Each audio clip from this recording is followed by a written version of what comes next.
Let's start.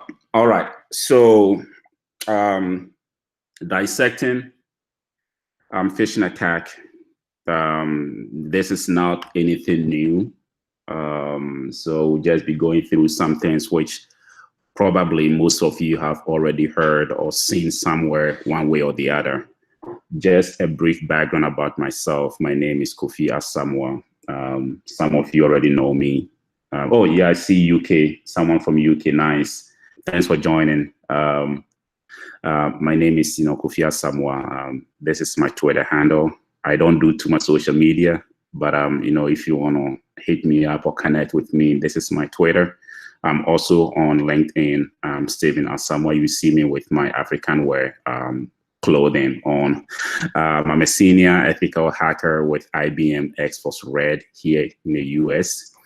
I've been in this space for over 10 years, doing basically all sort of offensive cybersecurity operations, network penetration test, application, mobile, ATM, point of sale, machine learning. Yes, I know that sounds funny, but yes, I've done machine learning pen tests before, physical, social engineering, you name it.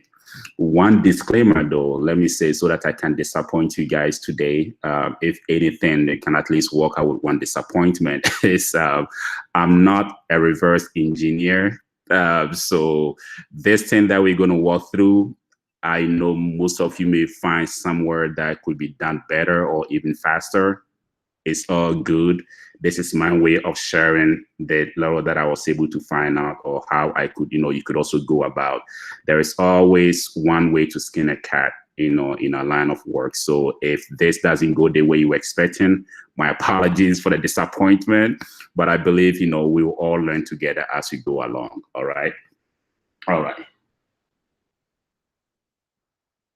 Yeah. So I see Peter J just made a comment on the chat that you can post your question. He's going to be our moderator. He's also in Ghana. So if you have any question, hey, I see someone from Canada. Yeah, Olumayowa Onaselu. Hey, thank you for joining, my brother. So I have Peter J, who is going to be our moderator. So if any one of you have any question, he would, let me know, so we can address it. All right. So, well, why are we here? Well, like I said, we just want to have a fun Saturday morning. I know back home it's like usually Saturday is like a huge deal, parties to go to, weddings, funerals, and a whole bunch of things. So this is usually not our typical Saturday, but hey, let's just do a little bit of learning here, go through some phishing attack that I came across in my email, and just analyze the document, how it was delivered, and how maybe you could have been a victim, or maybe you could do some, one way or the other on your own in the future, if you want to do some of this assessment to see how these attacks are carried out. All right, so good. Well, so you ask yourself, well, what the heck? So why should I care? Well, I think up until this point, you should care, because nowadays, most, whoop, I screwed up. If you are in the infosec, failed, even if you're not, I know you've seen a whole bunch of news going on, day in, day out, about companies being breached. And if you read reports, for most part, about 90% of corporate breaches actually come from phishing attacks. Now, these guys, these attackers, these adversaries, they know, most organizations for the past 15, 20 years have done very well with, buying a whole bunch of appliances, the toys to secure the perimeter. When I say toys, we're talking about firewalls, IPS, all those fun things on the edge perimeter to, make it difficult for attackers to break in, right? So they found the easiest way is through human beings. And, one of them is through phishing attacks. So people would typically click on a link, or just fall for these attacks. So these usually make your firewall or some of your edge devices useless. So if you read most of these attacks, especially in the APTs, most of the attacks, the TTPs, which provide the best point of entry is through phishing attack. And that is why you should care. And the point is, as long as you have an email address, you are going to be a victim, or you're going to be a target of phishing attacks. All right. All right, cool. So with all this rambling and all those things, now let's just get into the why we're here. Actually, just a little bit of my my story and why we're having this morning together as a team, and trying to learn from each other. So I received an email one time to my personal my personal company email, cyclip.com. I blanked out my actual name. It's not like anything to hide. This email is public information, but hey, I just wanted to be cool, so I just blanked it out. But basically, I received this email on the 8th of January about an invoice from a company called Deloitte LLP. I was like, well, I haven't done any work with these guys, and this email sounds interesting. I just want to see what kind of bail that I'm going to receive for this invoice.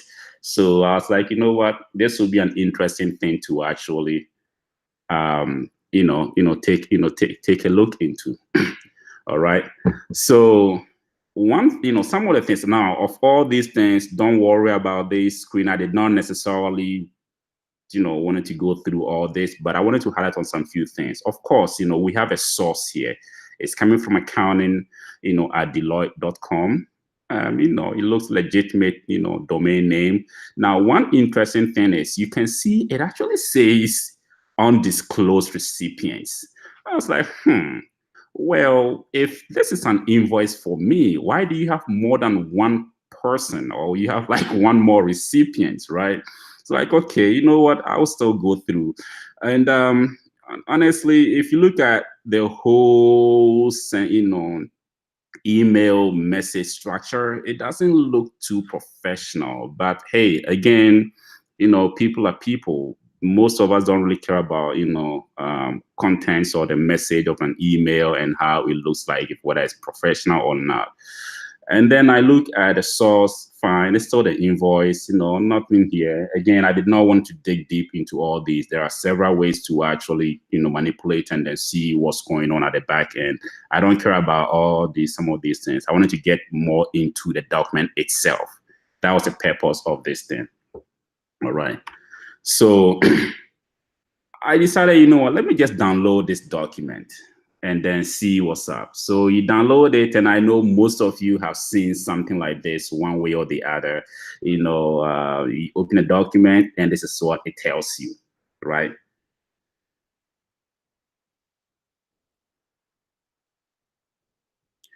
All right. So my moderator is texting me at the back end, so I just want to make sure that it's a screen okay? Is a PowerPoint okay? You guys see it well? All right. Please you can just type something real quick just to make sure. I want to make sure that it will be useless for me to deliver something which, you guys are not, seeing or hearing me well.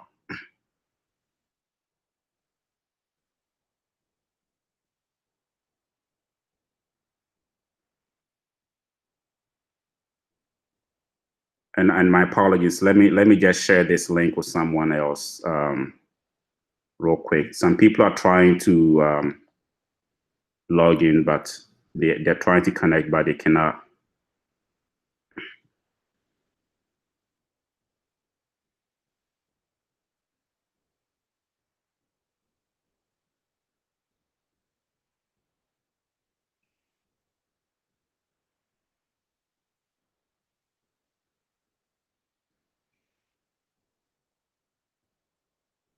Oh, crap. Yeah, so some people, okay.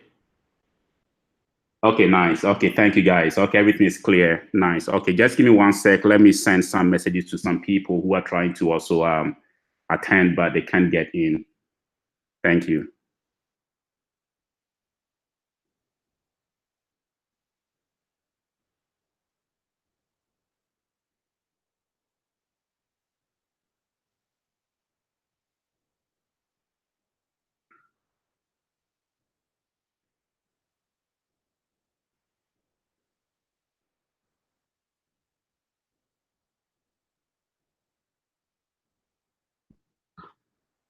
Okay. So this is just typical, like, most of you may have already seen this before where you get instructions, enable editing, and then blah, blah, blah. So this document gives us two instructions as the victim, right? And I'm still playing dumb here as a typical victim, right? Um, so it tells you this document is protected. And if it was downloaded from the internet, please click enable editing, which is here. And then once we click editing, we have to enable content as well to be able to view the document. Okay, so fine, we're still following. So then I went ahead and opened it up and nothing actually happens. Just like, I see my mouse spinning. I was like, well, the hell is going on here, right? So I decided to do some assessment analysis of it. Now, please, let me see.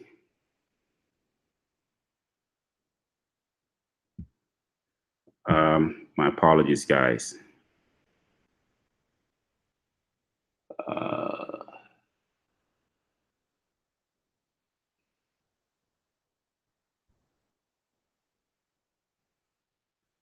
All right.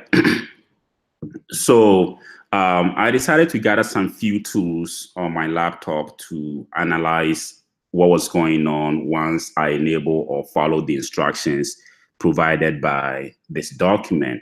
So I fire up Procmon. Now, Procmon is a tool within the SysIntel's suite of tools.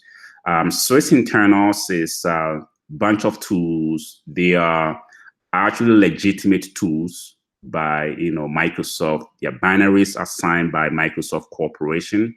So most likely no antivirus software would actually trigger an alert. It contains a whole bunch of tools for different functions and needs. You can use some of the tools to monitor processes on your computer. You can use some of them to actually connect to remote computers, like for instance, PSExec and other tools, that. So in this case, I decided to use Procmon to actually monitor the processes happening at the background of my computer.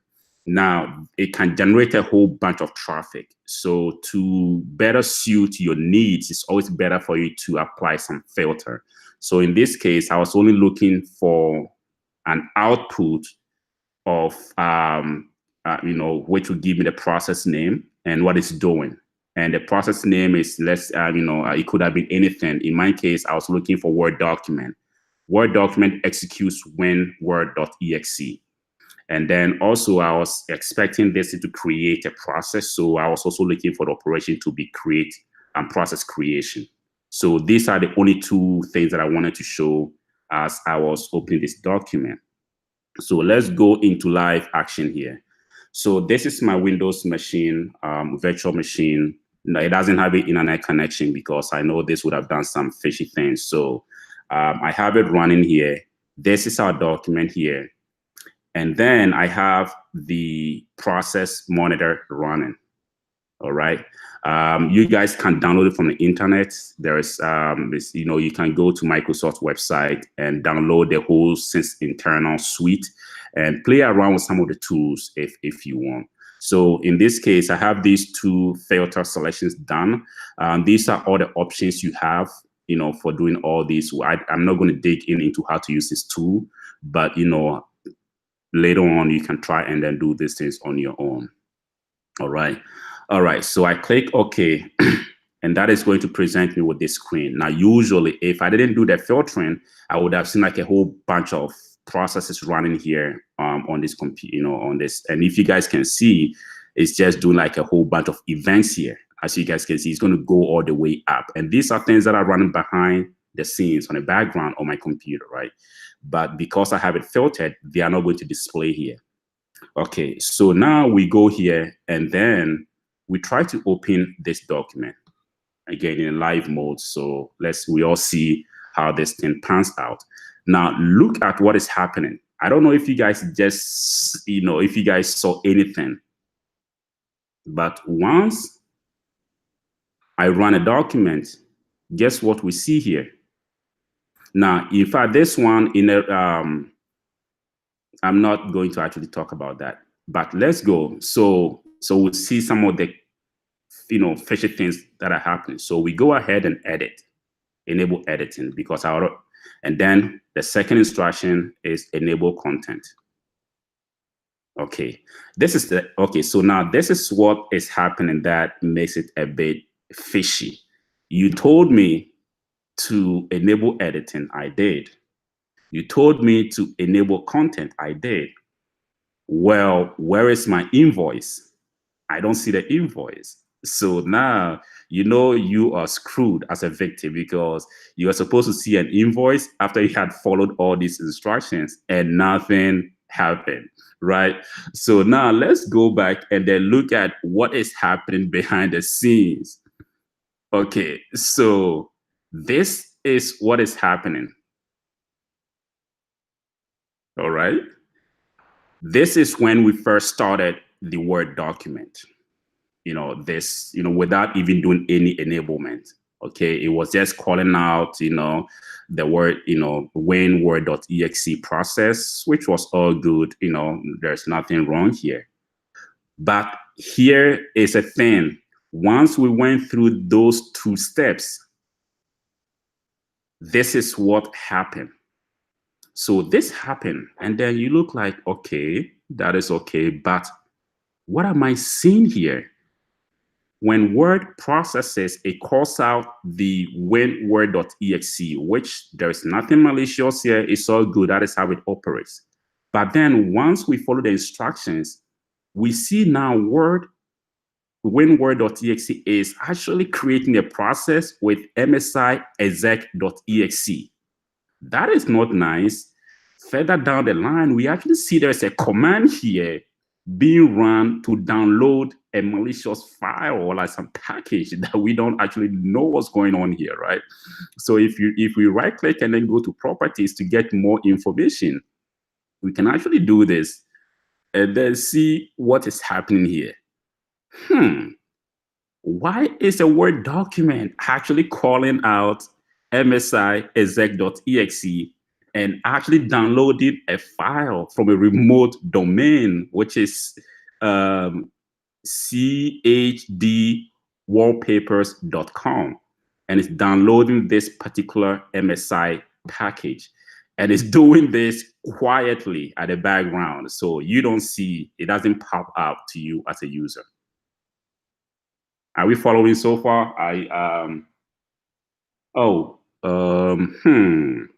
Procmon doesn't have Zoom. Does it have zooming functionality? Sorry, I saw Anslinger Vermont zoom in. Oh, well, just give me one sec. Let me see if. But when I highlight, can you guys at least see this? Oh man, yeah, it doesn't. And the quality is not okay. Can you guys do, if you change, for those who are in a who has like high speed internet access, when you do HD, I think it comes out a bit clearer.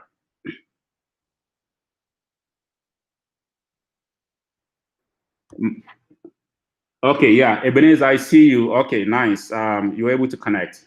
Nice. Ebenezer is another brother of mine. He's in Canada, and he was having issues connecting. So, if anyone knows anyone who wants to join and they're finding it difficult, please feel free to direct them to YouTube to search for this event. Okay, so please give me one sec. Let me see. Ooh. Man. Let me just take a quick pic and share this on my WhatsApp so that people can actually search for it.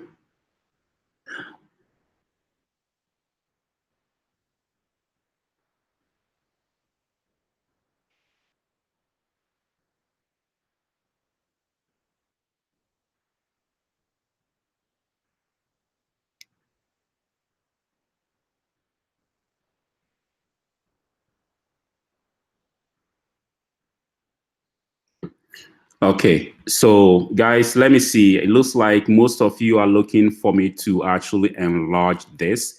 Oh man, I wasn't, well, this is technology anyway, so I wasn't thinking right. I didn't think it was going to need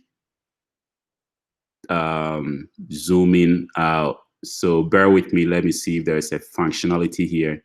If any one of you knows an easy way to zoom out, please let me know. Like I said, we all learning from each other. So, but yeah, it's hard. It doesn't. Hmm. Yeah. Yeah, really, really sorry, guys.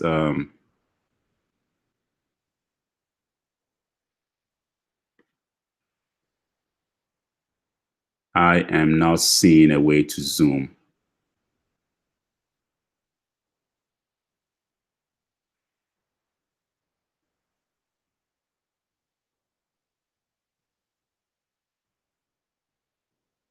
Yeah, if you guys can change the quality to HD, like 720, I know for those in Ghana or some other parts of Africa is going to be difficult because of our internet issues. But my apologies, guys.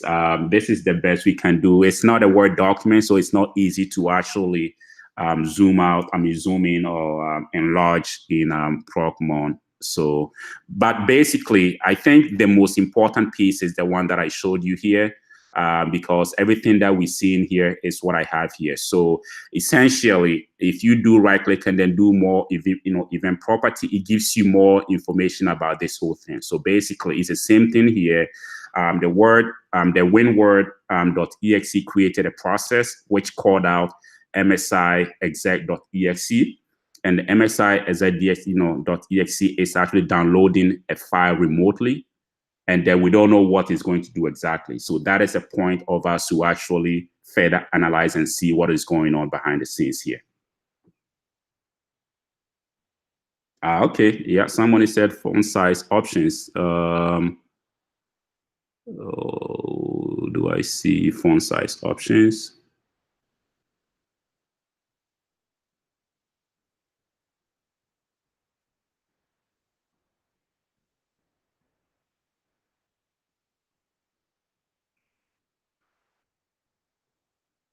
Okay, okay, all right. There you go.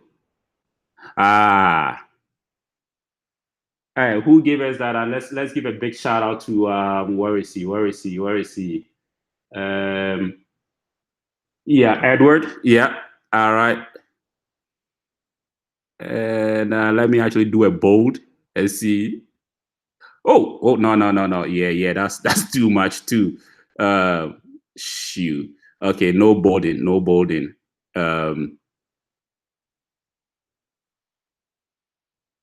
let's do regular. Let's see.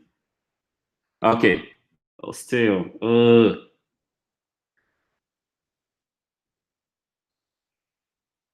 Okay. Um, shoot.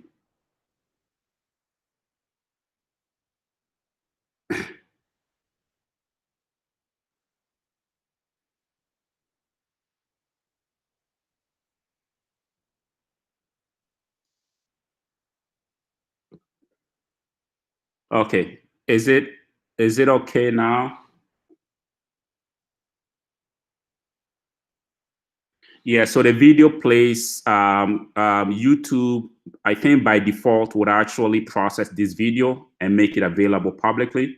That is what I have it set up. So yes, it can be replayed once after we're done with this presentation. Let me reduce the font just a little bit. I think it's too huge.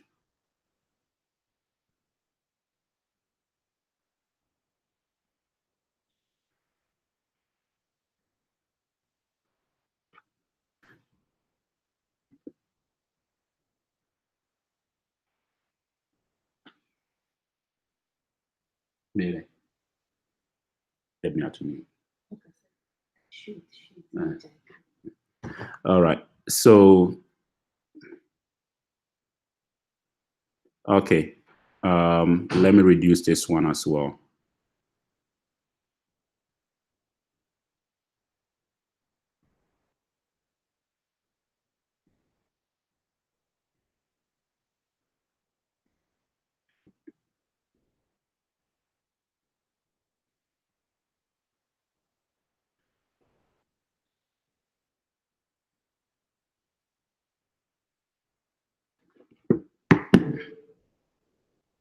All right.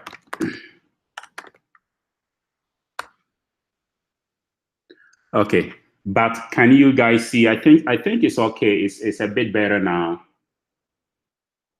The font is it's not that bad this time. So essentially, let me go back again. So this is how it looks like. Again, it's making some downloads. So let's just keep moving. You guys can see. I think you guys can see now. Woo! I wasn't expecting this.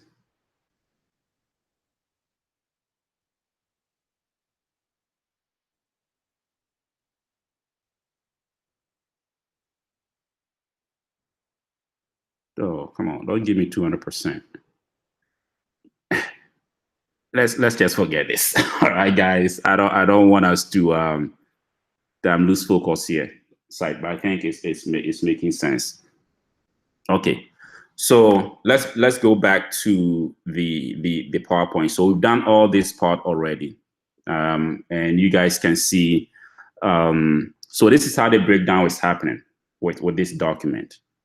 I mean, with our process. So we have the winword.txt. It's calling now the MSI exec.exe. And then we have this being used to download a file from a remote location. And the file's name is this particular file.msi. All right. So, well, we ask ourselves, well, what is this MSI exec.exe? And what is it actually doing, behind the scenes that we don't know what's happening?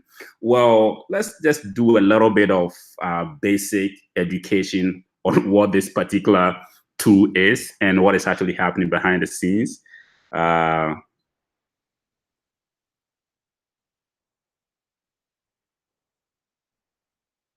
right. So the MSI is just basically, it's a Windows installer program, and it comes in two parts, or it's in two parts basically. We have the client side, which is the actual, application or the process or the program itself. And then we have the installer program, the package, which in this case is actually this package here. Okay. So what happens is the client side installer service is used to actually install or uninstall an application on a Windows machine. That is all. It has some key features. You can do some, Googling out, and it will give you the options as to what it can be used to do. So in this case, it can actually be used to download a remote file and install it. And that is what we're seeing. So the option I is being used to install, and then the option quiet is being done at the back end without popping a window. Now, usually by default, if you run this installer service, it will pop up to the screen for the user to see and then direct the user through the installation process. Or you can subdue this pop-up by having this run at the background. So that is what basically is happening here. And in a nutshell, when we open the document, winword.txt application creates a process using MSI exec.exe, which silently is instructed to download a file from a remote domain name and then run or install on a victim's machine. Now, we don't know exactly what this MSI package was going to do, because by the time that I caught this phishing and I tried to do analysis, of course, it's a malicious site or domain. So usually these don't last too long. When they fire out their phishing campaign for a few days, by the time it gets to maybe first or second day, somebody may have reported it to, let's say, VirusTotal, and it will be triggering alert. So the antivirus, software companies will generate like a signature and, begins to burn these campaigns. So usually the domain names don't last for too long. So when I try to actually go to domain name to download this piece of file or package to actually see what was happening, it was shut down, right? But that still doesn't stop us from doing going forward to understand how this was actually done, or one way it was done, right? So how was this Word document weaponized by these guys or by this person who sent me this invoice, right? All right. So in Microsoft, most of you have heard about macros. Now, I mean, or just macros, basically. It's not anything malicious necessarily. It's a feature built into Microsoft Office products.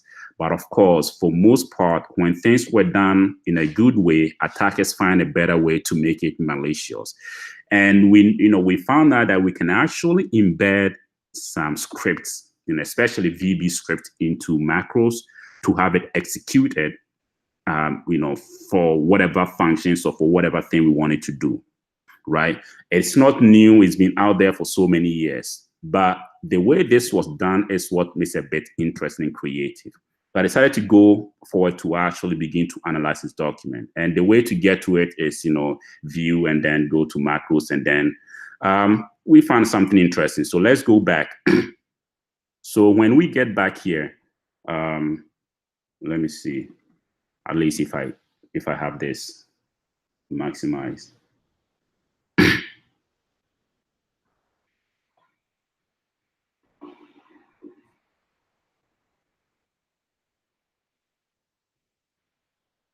And then we come here to macros.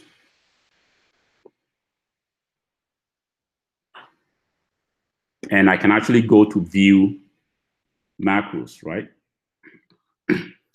Well, I see this. This is not nice.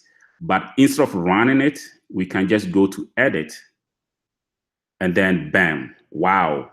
This is actually what is happening. This is the code. This is the script that is doing all these malicious things at the background. All right. It's a long one. It's a decent one, actually. So all, what we just saw here, which is doing a download for us and all those things, was actually being done because of this code here. Yes, I know it looks a bit like, fancy. So now that gave me some work to do. Now, what I did was I actually went ahead and decided to copy the whole thing and then put it in a text document so I can begin to do some small analysis of this of this code, script. So this is the script which is doing the whole malicious thing for us at the back end by the attacker. So if I paste it here, now this is going to, let's see if I can bold it here so you guys can see. I guess I did not make plans for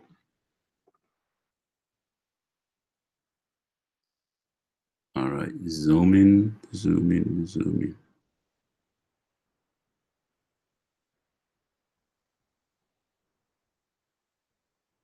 All right. So what happens is with this, code going on here, when it comes to reverse engineering, you sometimes come about, I know I said I'm not a reverse engineer, but I know some pieces of base on how to do, what to focus on, or some key concept. The goal is now to actually go through every single line of the code. The goal is for you to actually pick, some few key points for you to end up to arrive at what you're looking for and what it's supposed to do. In this case, if you look at this code, it's a whole, maybe just about, under 200 lines of code. Now, some can be like hundreds. And as you go through, you don't have time to actually go through every single line. And the attackers know. So what happens is they will normally throw in a bunch of gibberish, to actually throw you off in what the code is actually doing. So which is what is actually happening here in this, one. If we look at some of these are like a whole bunch of, some, if statements and some declarations which don't make sense to us, all right, until we get to, let's say, line 16. Line 16 here, we see something here, which says, it gives us equal to 0. All right, so we look at this variable, it's set to 0. We'll come back to that. You guys can see this. Is it better? Give me 1 sec. Let me see if I can do something with the font again. Okay. Okay. Okay. Nice. I'm using a Mac, so pardon me if I'm going through the same thing over and over. The keyboard is not like. Let me go the old school way. All right.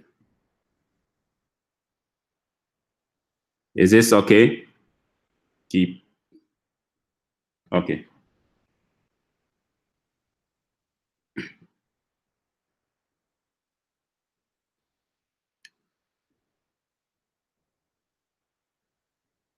Mr. J, is the font all right, or should I increase it with this one?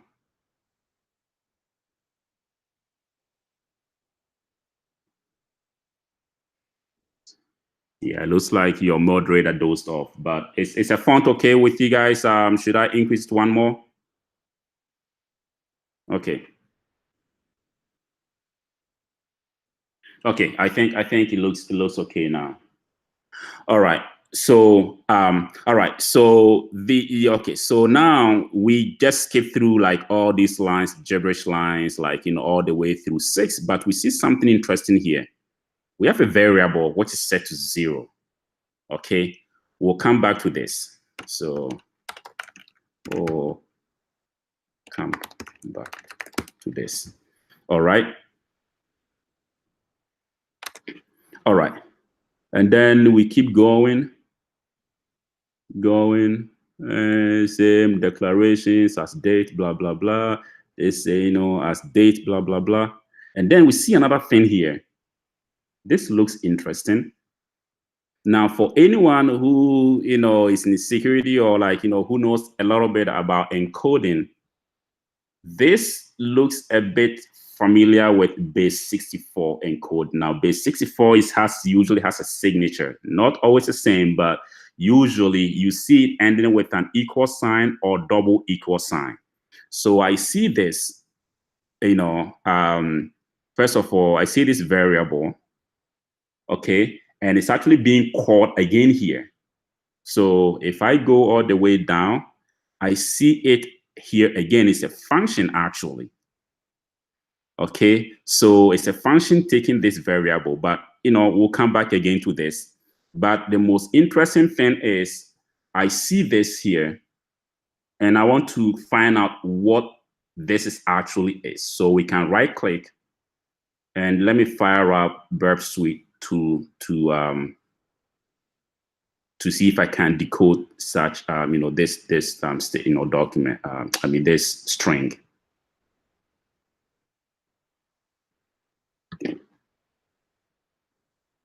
Peter J doesn't doze off. Okay.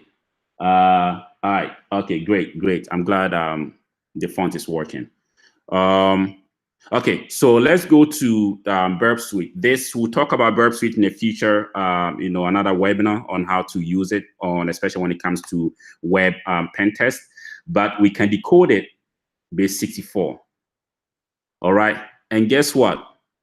Yep, this is actually the base 64 encoded the MSI exec.exe download feature within the script. Okay, so now we know that this function is being used to call out this download, to actually download. It's being used to call out the MSI exec.exe to do the download for them, right? So let's see download happening here. All right. All right, cool. I'm glad the hey Chidi, yeah, I know, right? It's Mac. Don't mind me. I'm still trying to get used. I've used it for over so many years, but I'm still trying to get used how to use the keyboard on Mac. Okay, so we have found one key evidence or one key information here. All right, the download is happening on line 30, and this function is being called. Okay, so let's keep going. Again, declaration of some, some stuff here we don't really care too much about. Blah, blah, blah. Date here, date here. Oh, wow. And then we see this.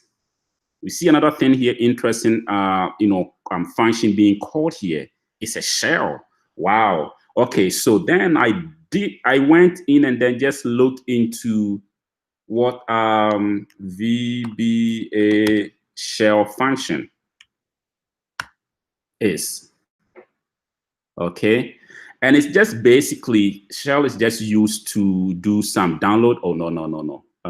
Shell VBA shell function. Oh yeah, okay, there you go. All right, so Microsoft says runs an executable program and returns a variant, representing a program side, blah, blah, blah. But basically, it's used to run a program, right? And it takes two, syntax. It takes a path name and the window size, right? So if you go back to our code, we see that a shell is being called here. And again, it has a pathway here and it has a window size, right? Now, if you guys remember, we saw this somewhere. Okay, so let's go all the way up. Here it is. It's highlighted here again. This is 0. That means if we go back to Microsoft and then we look at the window size, actually, these are the values that you can get for the window size. Okay, it says window size here, and shoot. People, how do I? Crap. I won't worry about zooming here. You guys can, like I said, you can just do this. This is on the internet, so you can research on that. I don't want to waste time trying to zoom in on this one. But basically, the window size can take so many values, all the way up to 6. 0 basically would hide the window. So it says Windows is hidden and focus is passed on to the Windows hidden window. So basically, we have this shell function, declared or being called here, and it's actually going to be this. And if we double click on this, what is happening here is, well, yep, this is a pathway. The pathway being declared is this function, the shell function, downloading the file remotely. And the window side is set to 0, meaning when it's doing the download, it should not pop up to the user to see. So that is why we have the declaration here. Where is it? On line 16, 15. Yeah, set to 0. And I hope you guys are following. So now we have 2 pieces of information, which are all making sense. Right now, we could have just even stopped doing any analysis because we have actually accomplished most of our goal here, right? We don't have, the script is calling out the shell function. The shell function is being used to actually download the file remotely, which is base64 encoded here in line 13. All right, you guys follow me so far?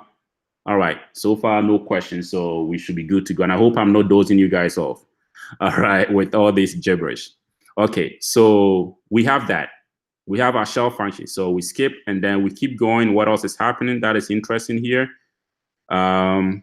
Again, like I said, most of these things don't make sense. Some of them do make sense, but they are not my focus. I have some functions being declared here.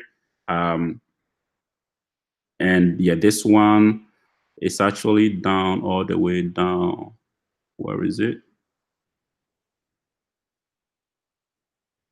Okay, this one is being declared here that I don't care too much about. It's just doing like a node type, here. I don't care. What else was I going to show you guys?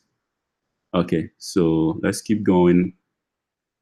So there was one more function that I wanted to, I found interesting. Okay, yeah. All right, so on line 113, actually, this is where I also found this one very interesting.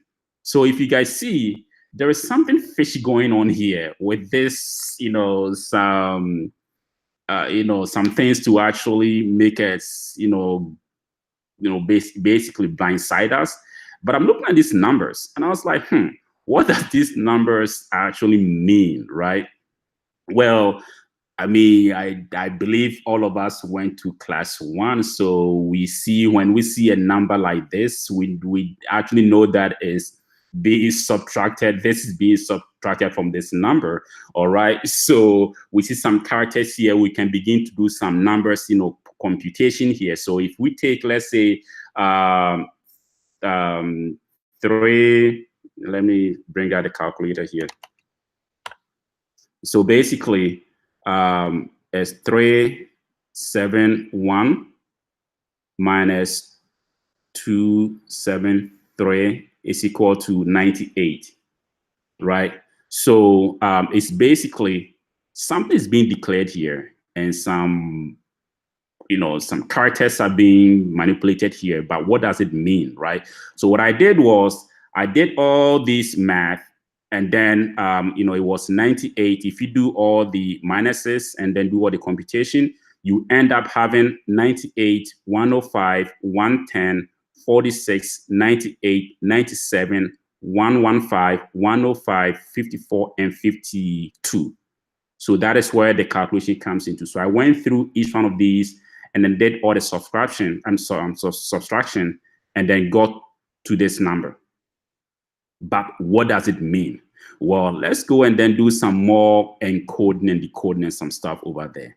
So I went over and then looked into how to do some conversion from, some ASCII and some, decimal numbers, binary convention and stuff. And this is a good site to actually use. So I came here and then I put in that number that came up, the 98, 105, 110, 46, 98, 97, 115, 105, 54, and 52. And then guess what I see here? It's actually the function which is used to build a base 64. So it translates into an ASCII text of base 64. Can you guys see, or you want me to zoom this one? Mr. J, is it clear, or do you want me to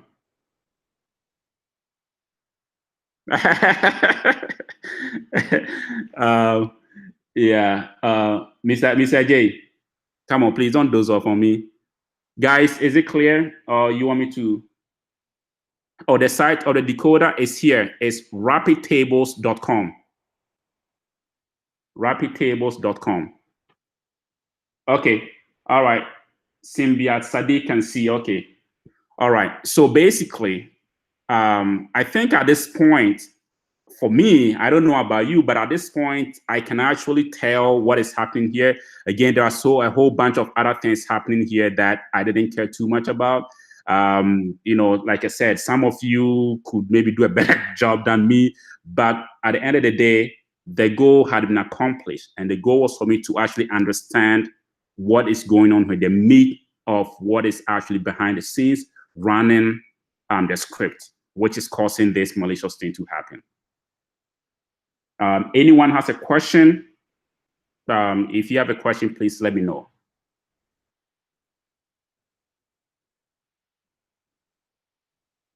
All right, so let's go back to our PowerPoint slides. All right, so we've gone through this, and then this is a summary of what we just went through, right? Again, like I said, a whole bunch of gibberish, if statements. They are meant to throw you off. As a reverse engineer or as an analyst, they are meant to actually make your work difficult. We're lucky enough, this script doesn't have like so much lines of code. It was just 100 and something codes, but it could be thousands or even like hundreds, right? And most of them will contain like a whole bunch of gibberish to actually throw you off. So I was able to extract, we were able to extract some few things to actually put together the whole context as to what is happening here. So right on line 14 through 15, we see the shell function's window size, which was set to 0, meaning when the shell function is calling out the MSI exec.exe is going to be just hidden from the user. All right. The line, 28, of course, basically the function calling out the base 64 encoded string, which was able to decode to chdwallpapers.com to this particular file. Again, we couldn't get this file because by the time I was doing the analysis, it was gone. And which is normal and typical with any phishing attack campaign. They don't normally stand up their domain for too long. All right. Line 28, we had the path name, which was actually calling out this. And then the window side, which was telling the program to hide the window. Okay. And then we also found out the function, which was actually doing all these, like, base 64 scheme, which is binary dot bin dot base 64. All right. So in summary, we have the VB shell function, which executes which calls out the MSI exec.exe program. The MSI exec.exe program is used to download a package remotely. That package is in the form of .msi extension. And again, because we don't have access to that particular package, we don't know what it was actually supposed to do. But of course, we know it was going to be something malicious, because I don't think they were just nice enough to just download something for us and then just leave us alone. No, it was supposed to do something. All right. Okay. So because we didn't have access to that, MSI package, I thought, okay, for the sake of this presentation, what if we can try to replicate what could have happened? Just one possible way. There could have been so many ways the outcome of downloading that MSI package would have happened. But because we don't have access to their package, we can recreate our own to see what could have happened at the back end once that download had been done, right? So, oh yeah, so I don't know. I see Lawrence is saying something about the VB script. Yes, it is obfuscated, and basically that is how it's supposed to be, because you don't want our work to be easy. Otherwise, this webinar would have been boring if it was just straightforward. They have to obfuscate the payload to make it difficult for analysis, because they know one way or the other, someone will get a hold of this code and analyze it. Now, there are some tools like PowerShell Empire, or there are so many tools you can actually use to automate the process. I can't give the list of them, but I know, you can use PowerShell Empire to actually generate a macro, VB script, and that would actually obfuscate, your output. Most of the time, it will be like in base 64.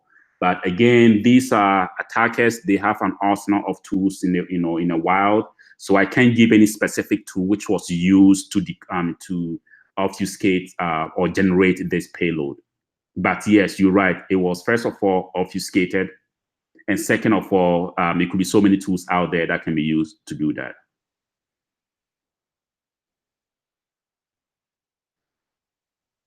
Okay. So just give me one sec.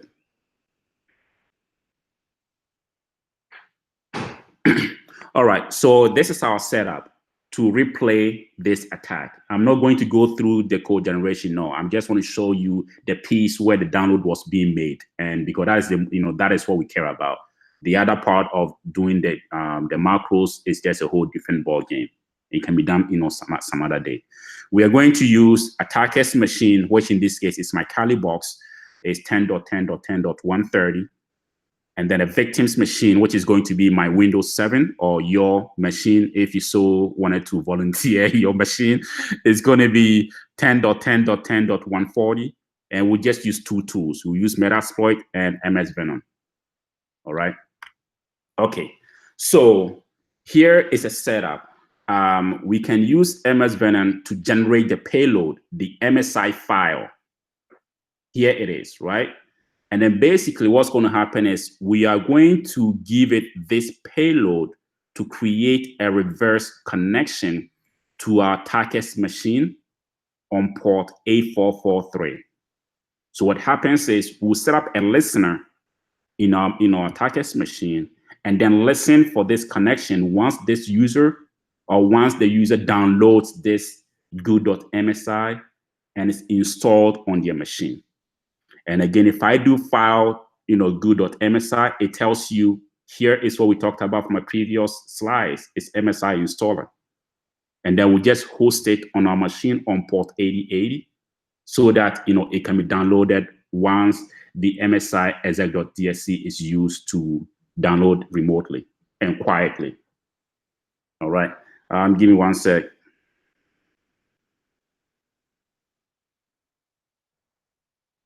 All right. Okay. So this is being, served, and then the moment the MSI exec.exe is executed silently, we will see that it's being downloaded or is being called out by our victim's machine to actually get this file. All right, and then once that is, downloaded, of course, it's going to do something. All right, but let me not bore you too much. Let's go to my Kali box. And I hope I was able to type. Yeah, no. Come on.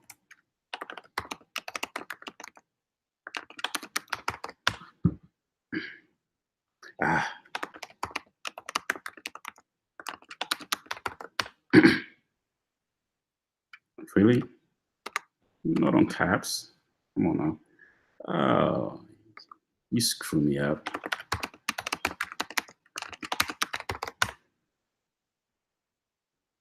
Okay. All right, guys. So here is my setup.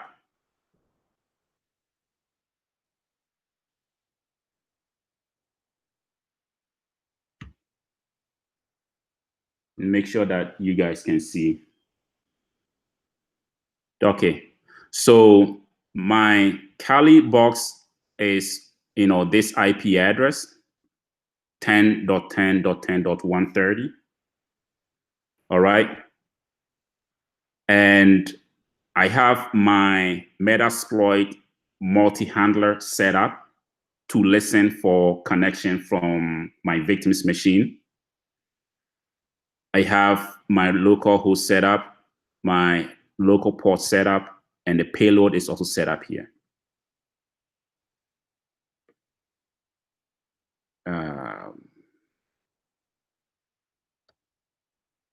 All right.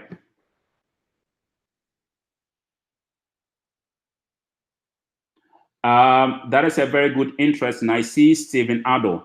No. So let's say if this was actually executed or open in, let's say, a Linux or Unix-based operating system, this would not have happened because the MSI exec.exe is a package within just Microsoft operating system.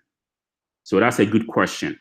So for instance, you won't find MSI exec.exe on a Mac, or on Apple Mac iOS operating system, or Ubuntu or Fedora or any of those other Linux-based operating systems.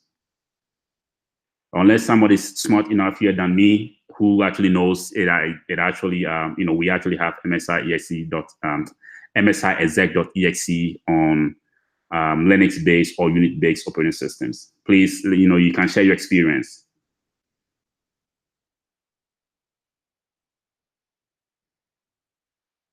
All right. Okay, good. That's a good question.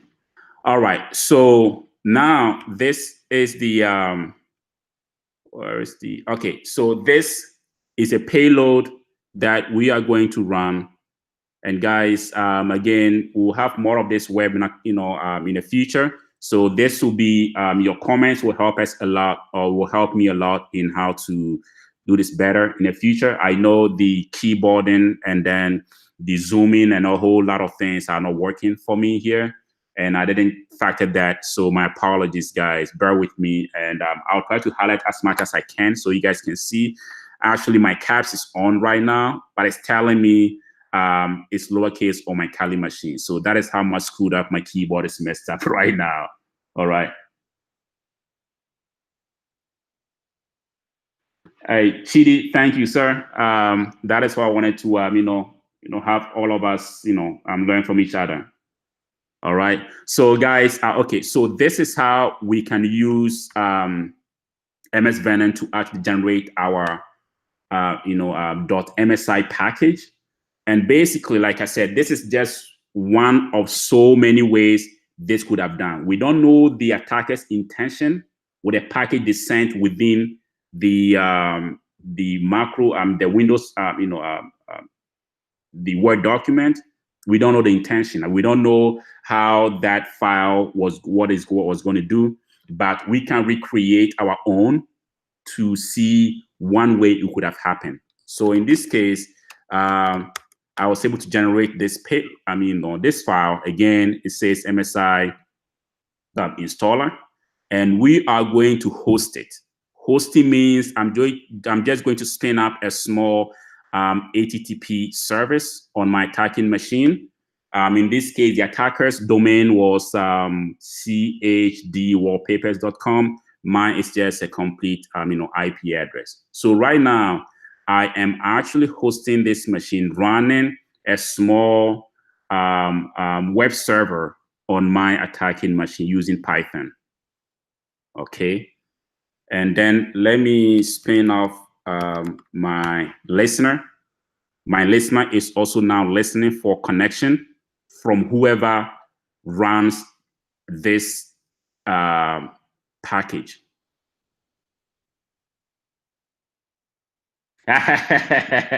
Well, good luck with my Kali, password, right? I can't even remember my own password. Trust me. Let alone for you to guess it. All right. So now we are all set. Okay, we are all set. We are, running. We've generated our payload. We have it being hosted. We have our listener, our machine, listening for the connection. Now let's go and then play the victim. Okay, so when we come here, so this is the this is the command which ran at the background. So to simulate, the same thing here, this is what was run at the background. And I think this one I got is, yeah, I think this I can do the font quickly.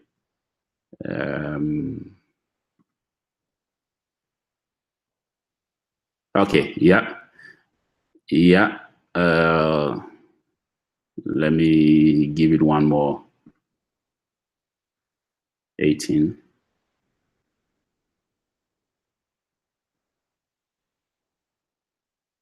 Miss Ajay, this looks good, right? I think this is big enough. All right. So we simulate the same thing which happened once the user executed the Word document, and then let's see what happens. So now we've done, we went through those two instructions, and then pay attention. Now you see, we have seen this call out from the victim. In this case, the victim's machine is actually .135. The victim is fetching for this. All this is happening at the back end without the victim knowing. And then unbeknownst to the user, there we are. We have actually gained a reverse shell from the victim's machine. And if we do shell, we have actually completely remotely compromised the victim's machine without he or she knowing or they knowing. So if I do IP config from my Kali's side, this is the victim's IP address. If I do, let's say, host name is win7fsr. If I come to the victim's machine and I do IP config, this is your IP address.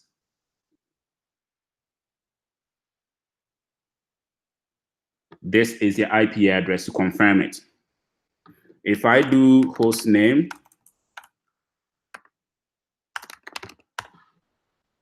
that is a victim. We've compromised. Again, this could have been so many different ways to accomplish, but in this case, we did not know what this particular file or this package was going to do. It could have been the same as we just did. basically. Okay, so that is what may have happened. Now, just to be funny, and then let's see if this works. I hope I didn't practice this already, so let's all fail for the first time and see if we will see how we fail on this one. But let me do this. What if I remove the quiet? Okay, so let me remove the quiet and then actually do this. Can you guys see now? Yep. You see how now the user has this. Of course, this will be a worst case, you you would have to be like a worst, attacker or a phisher if your code actually pops up to the user for them to see, and it says foo, .io, foobar foobar 1.0. So this is what would have happened if the quiet switch wasn't provided to the user. And as you guys can see, shoot, nothing is happening. It's just going to keep spinning like this. And of course, at this point, the user would have, been alerted that, hey, something is going on here. So you guys can see some of the many ways that attackers can actually make their work difficult to detect, and also the user not seeing what is going on. All right. Of course, there will be another shell.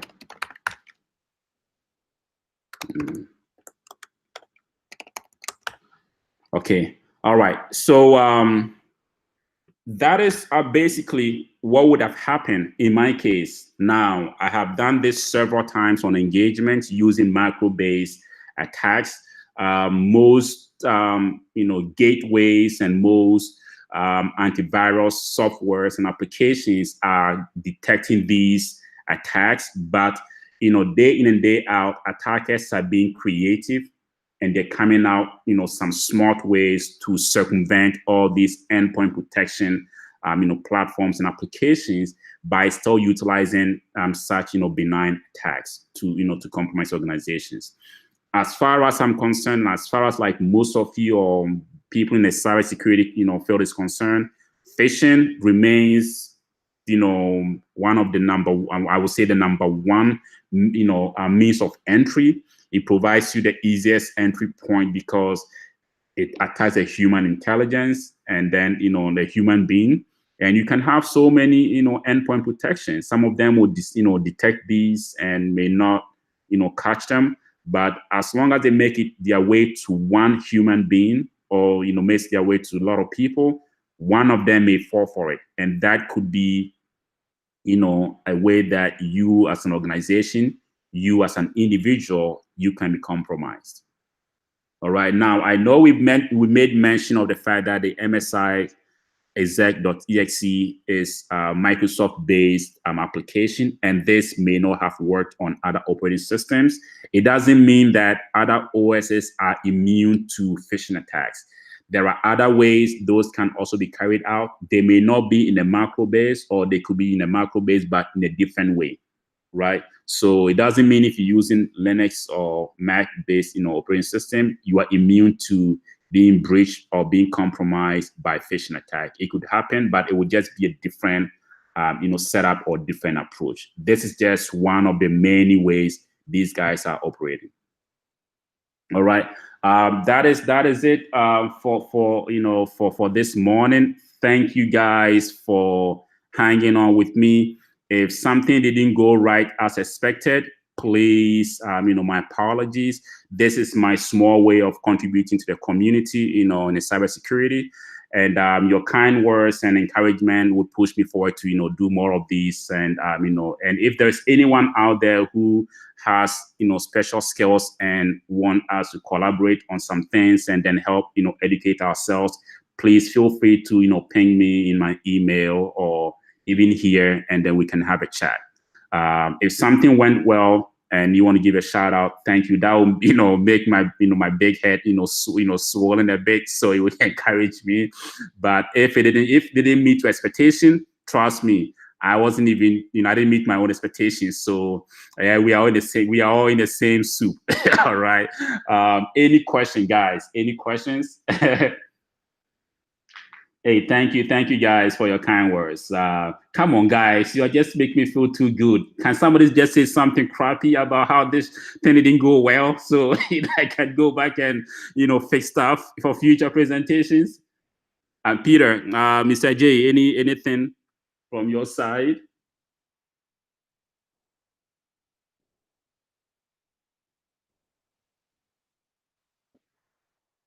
Thank you, Edward from Kenya. Thank you guys for joining. All right. Well, it's a Saturday. I think I'm so sleepy, so I'm gonna try to see if I can get myself a bit of like a rest. I know most of you have some things to do, being Saturday morning, so I'm not going to keep you long for here. So please, again, if you have anything, just shoot a message. If you have any follow-up comment or question, this is going to be live. I think, like I said, this is my first time using YouTube for webinar, so I don't think things will go the same way that I thought it would be. So pardon me if it doesn't go as planned, but I think it's going to be available for you guys to watch later on once it's being processed.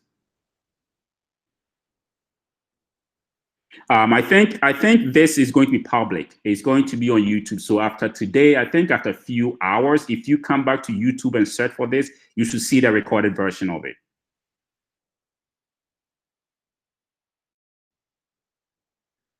All right. Well, thank you once again, guys, and you have yourself a blessed day. Mr. J.